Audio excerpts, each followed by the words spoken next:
Hello everyone, this is the video of Legal Studies class 12 unit 2nd, namely topics of law, and the topic is contract law.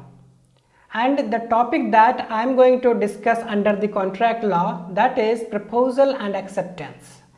If you remember my last video where we have discussed the differences between the proposal and offer, and we have discussed so many things regarding that. So in this video I will be continuing that differences, and we will understand in depth what proposal is and what offer is. So the key term that we will be discussing here, that is meaning of proposal, offer, elements of valid proposal offer, communication of proposal offer, revocation of offer, kinds of offer and invitation to treat. This is something new for that. Otherwise rest of the things we have discussed in the last video. So it's a sort of revision, but you will get something in detail as well. So let's begin with the meaning of the proposal or offer. As we have discussed that there is hardly any difference between proposal and offer. More often we use that interchangeably, but the term proposal is defined under the Indian Contract Act, not the offer. So the provision, that is section 2A of Indian Contract Act, defines proposal as when one person signifies to another his willingness to do or to abstain from doing anything with a view to obtaining the assent of that other to such act or abstinence he is said to make a proposal. I believe this definition you must remember because we have discussed this definition already. However, let's check it out what it is. When one person signifies to another person, means that if someone approaching you with some proposal, like he wants to sell his car or he wants to sell his flat or anything of such type, then that is, as saying here, signifies to another his willingness, means he came to you and showing his willingness to do, or basically here in the sense that example that we are citing here, according to that he came to say something like that he wants to sell his property or to abstain from doing anything. This is another thing that also part of the contract basically. Suppose you are an employer and you go and ask your employee not to do certain tasks that might you earlier assigned to him, and he is liable to do that, but now you are abstaining him basically not to do that, then that is another part of contract that you can do that, and you can just restructure the terms and conditions and you can stop him to do that. So that is abstain, restraining him to do anything with view to obtaining the assent of that other to such act or abstinence. Means here we have cited two examples. The first one, someone approached you with the willingness to sell his property, so that if you accept it, fine, or not, again fine, you can reject it, that's up to you. And second one, to abstain someone, to restrain someone doing something. So both are the part of the proposal. In both the conditions it is proposal, and if that is accepted, that becomes, remember, promise. Okay, so that is the proposal. Though the Indian Contract Act defines the term proposal, not the offer, however both the terms are same and used as interchangeably. We have discussed this. So now let's check out the elements of valid proposal and or offer. A proposal or offer and subsequent acceptance must be definite and certain. See, what does it mean that if someone came to you and saying something that I want to sell this car, but this time I have some problem and I will sell some time later and all, means giving a sort of vague sentence, a vague proposal basically. So that is not clear whether he wants to sell it or not. So that is not a proposal, but he says something like that, I want to sell right now, That is certain as defined here, and definite as well. So that is proposal. The vague sentence, the vague thing is not a part of or cannot be called as proposal or offer.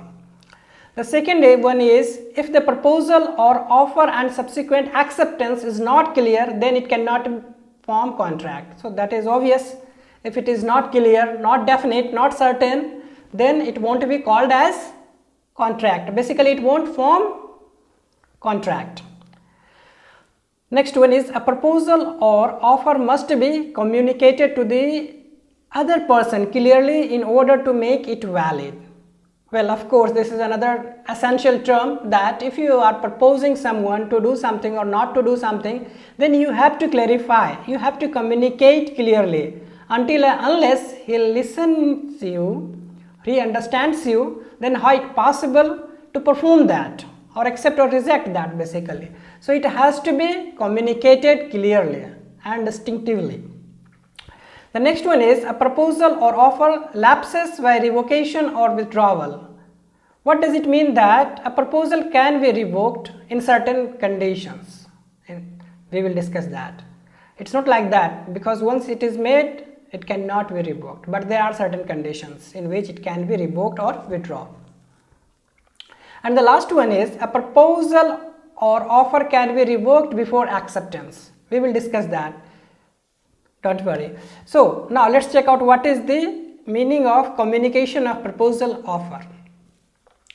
As per the section 4 of the Indian Contract Act, the communication of a proposal is complete when it comes to the knowledge of the person to whom it is made.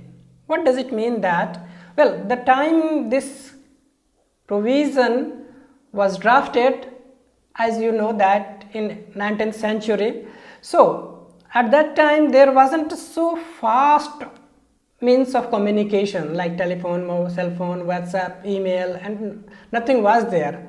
The only mode of communication was, that is through the in person, you're talking face to face, or writing the letter. So that used to take time, because if you post the letter, that will definitely going to take time. So keep in mind those kind of scenario in order to understand this. As per the section 4 of the Indian Contract Act, the communication of proposal is complete when it comes to the knowledge of the person to whom it is made. So suppose you have written a letter to your friend about your proposal, whatever you want to sell your property or you want to buy his property. That is also a sort of proposal, because he might be interested in selling or not, you don't know, but you are interested in buying that property. So you can propose to buy that property. So you have written the letter. Okay, so the moment you have written the letter, it is complete from your side, but it is complete from his side once he received it. Okay, and then he will reply you accordingly, and this is how, and once you come to know about the reply, you received the reply, so that is the communication. Basically, it is how it is done. But in present scenario, it is really difficult for you to appreciate such kind of thing, because this is the instant messaging kind of system. You just send the message and someone will receive that immediately. Okay, so that mode of communication is equally valid. Keep in mind. Now the next topic is revocation of offer. As per the section 5 of the Indian Contract Act, a proposal may be revoked at any time before the communication of its acceptance is complete as against the proposer, but not afterwards. See, what does it mean? That if you write down a letter to your friend and post it, and then what this provision is saying, that proposal may be revoked at any time before the communication of its acceptance is complete. So once you send the letter, now you want to revoke. What you can do, you need to use some faster mode of communication. Either you go yourself to that person and say something like that, that was your mistake, though you were proposing something but no more you are interested. So before he receives that proposal, you need, or you can basically revoke that. But once he received, then you cannot revoke. Okay, as highlighted here, that you can see that, but not afterwards. An acceptance may be revoked at any time before the communication of the acceptance is complete as against the acceptor, but not afterwards. Again the same. Acceptance, say you propose something to your friend and he accepted. He sent you his reply, but now he wants to revoke. Then before you receive his reply, he needs to communicate by some other means which is in fact faster than the previous one, and you receive the later communication, not the previous one. So in that condition it can, but once you received the message, then he cannot revoke that.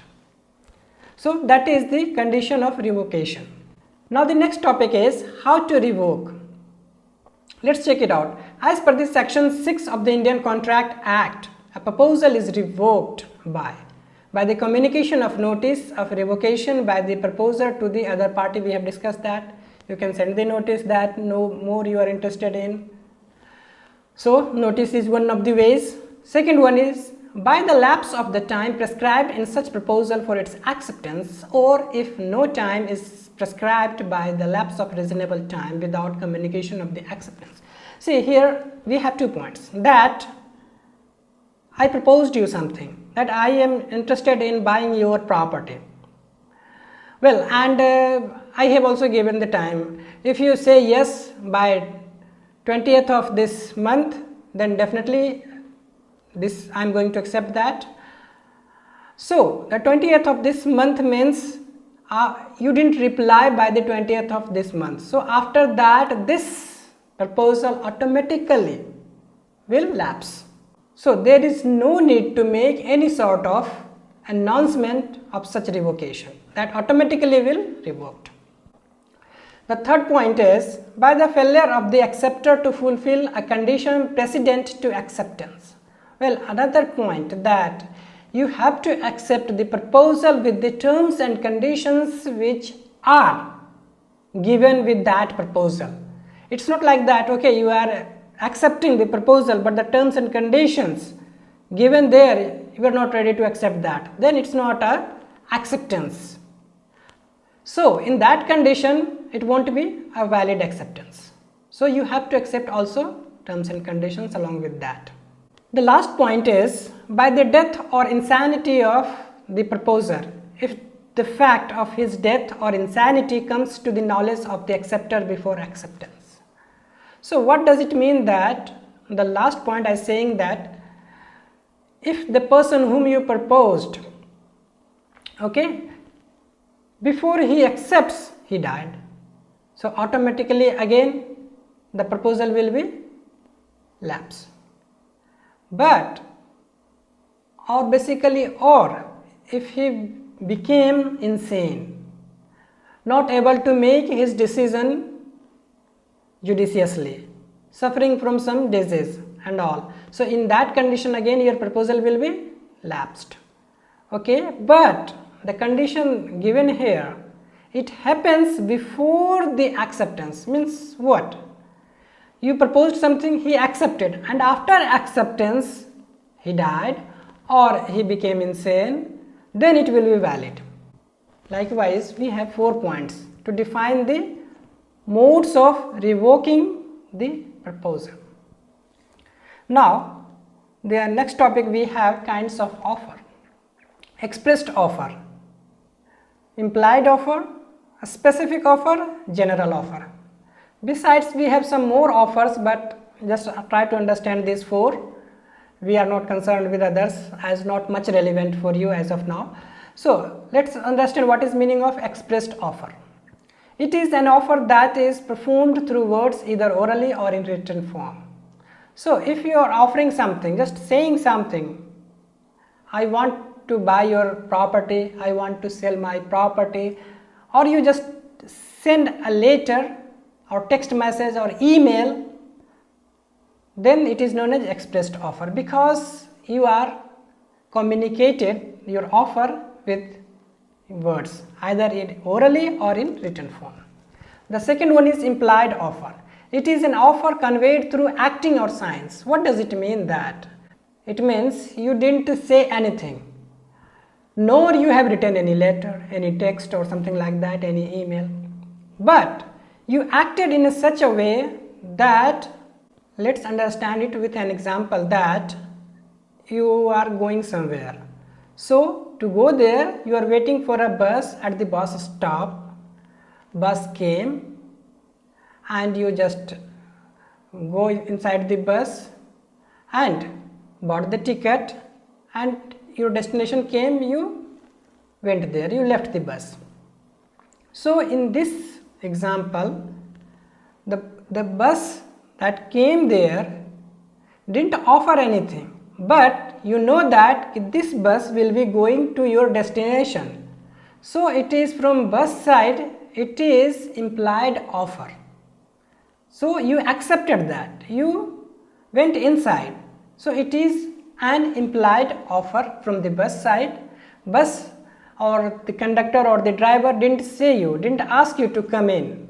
Well, we are going that way only. But rather you just accepted, and without giving any expressed interest even for the acceptance, you just went inside. So that is implied offer and acceptance as well, that we will also discuss while discussing the acceptance. But for this example, you understand that it is an implied offer. A specific offer. What does it mean? That if you are addressing someone that I want to buy your car, you are addressing someone particularly, whomever it is. And yes, the one point more here, it is saying that it must be accepted by the same person whom you are offering, so not by anybody else. Last one is the general offer. It is an offer made to public at large. Instead of any particular person, anyone who accepts the given terms and conditions can accept it. What does it mean? That, see, you might have seen so many notification and such kind of notices, basically in the newspaper or posted somewhere on the bus stop, railway stations and all, that this guy, namely this and the age this much and this height and everything is given there, lost from this place. So one who's supposed to be giving information about this person will be awarded, say, 25,000 rupees. So this is such kind of a general offer that anyone can accept or anyone can perform that offer. So it is a general offer, not addressing essentially to a specific person. Now the last topic of this video is offer and invitation to treat. What does it mean, invitation to treat? We will discuss in detail that. As I have discussed in my previous video, that the proposal is specific and addressing someone, but the offer is normally a general term. As I have also given the example of the shopping mall, the discount board and all that is given there. So you go and buy that on that price tag is also given. So everything like that. So that is offer, but proposal is something like you addressing someone. See, in Indian contract law, as we are repeatedly discussing, that offer is not defined, rather proposal is defined, and both the terms are same and more often used interchangeably. Nonetheless, there are nuance, means subtle difference between them. So first you understand invitation to treat, and then I will also discuss some nuance. So a proposal or offer must be distinguished from a statement of intention which is not intended to require acceptance. So based on the a statement you have written, the kind of sentence you used on intention, it can be distinguished. It means simply that. A general rule is that a display of goods on certain price or on certain discount in a shopping mall or on a self-service store is an invitation to offer and not an offer. As in my previous video, I said that that is an offer, not the proposal. Here I am saying, just going a little farther and again defining the offer. So that board displaying the discount or price tag or something like that, that is not exactly offer but invitation to offer. And now, as I said in that video as well, now it's your turn to propose that you want to buy that and you are interested in buying that on the price given there. So that is invitation to offer. So it is inviting you to offer. In such a case, an offer may be made by a prospective buyer and then a shopkeeper may accept or reject. As we have discussed in that video as well, that it is up to shopkeeper that whether he accepts or rejects. For example, advertisement of goods, auction, sale, tenders, these are the example of invitation to offer, not the exactly offer. Nonetheless, as always I use two terms to define so many legal terms, not specifically offer or proposal, that is de jure and de facto. In Indian context, what we see, what de facto is, the proposal specifically is a specific, means addressing someone. You cannot say, as we gave the example of general offer, that you announced certain prize money, whomever giving the information about the lost guy, you will be giving this much money. It cannot be said proposal in any way, and we do not say that. Even there is something that you are writing or you are proposing something to company about your profile or about your work, and you want to buy something, means that is proposal. So you need to understand de facto how it is being practiced and how it is being used, the terms. So if you are proposing something, means you are needy, you are seeking something. In this condition, you are not offering that because you are the needy one, you are proposing. So one who is proposing means he is more needy than the person whom he is proposing. But offer essentially doesn't define like this. Offer, you are offering something, someone accepts, fine, someone doesn't, even fine. So you are not needy, though you want it, but you are not needy. So this is the way these two terms are being used in Indian context. So I believe you must understood what is proposal and what is offer, and we have discussed so many things regarding the proposal, that is starting with the meaning and concept, then elements that make the proposal or offer valid, and then communication of proposal or offer, revocation, of course there are different ways of revocation. So this is all for this video. I again repeat, like all videos, watch it again and again, and see you in next video.